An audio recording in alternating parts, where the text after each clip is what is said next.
محمد مظہر شاہ کی جانب بڑھیں گے.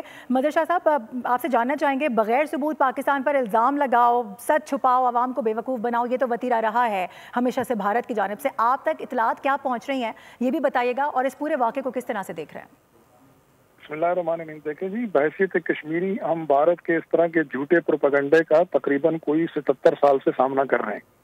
بھارت کی یہ کوئی نئی چیز نہیں ہے. 2007 کا سمجھوتا ایکسپریس کا جو حادثہ تھا, جس میں تقریباً 68 کے قریب افراد جو ہے وہ جاں بحق ہوئے, اور بعد میں ساری دنیا نے دیکھا کہ اس میں بھارتی فوج کا ایک میجر ملوث پایا گیا, اور وہاں کے ہوم ڈپارٹمنٹ کے سیکرٹری نے بیان دیا کہ اس میں ISSR کے تقریباً 10 افراد اس کا واقعے میں ملوث پائے گئے.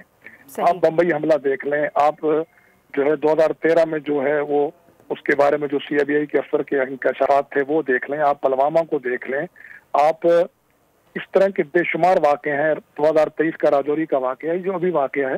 ہم مانتے ہیں اس بات کو, ہم کشمیری دیکھ رہے ہیں, اور آپ بھی سمجھتے ہیں کہ انڈیا بہت اچھی فلمیں بناتا ہے, لیکن انڈیا کو معلوم ہونا چاہیے کہ یہ سوشل میڈیا کا دور ہے, اور اس کی یہ فلم ناکام ہو چکی ہے اور بری طرح فلاپ ہو گئی ہے, بلکہ انشاءاللہ اس کو الٹا لاس میں جائے گی.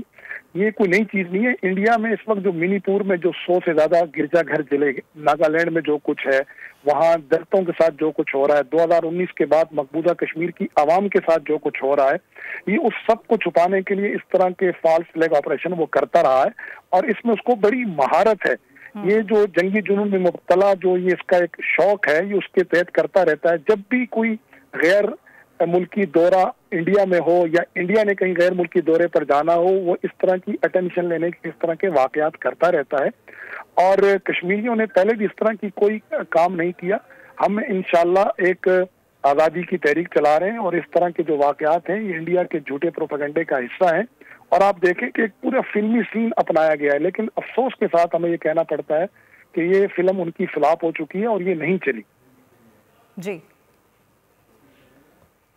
ٹھیک ہے. محمد مظہر شاہ صاحب ہمارے ساتھ ہی موجود ہیں. اس کے ساتھ ساتھ ہمارے ساتھ موجود ہیں بریگیڈیئر ریٹائرڈ حارث نواز بھی, بریگیڈیئر ریٹائرڈ مسعود صاحب بھی ہمارے ساتھ ہی موجود تھے. تمام طرح ہم معاملے پر گفتگو کر رہے تھے. بہت شکریہ آپ تمام کا. ناظرین سبسکرائب کریں اور بیل دبائیں تاکہ کوئی خبر رہ نہ جائے.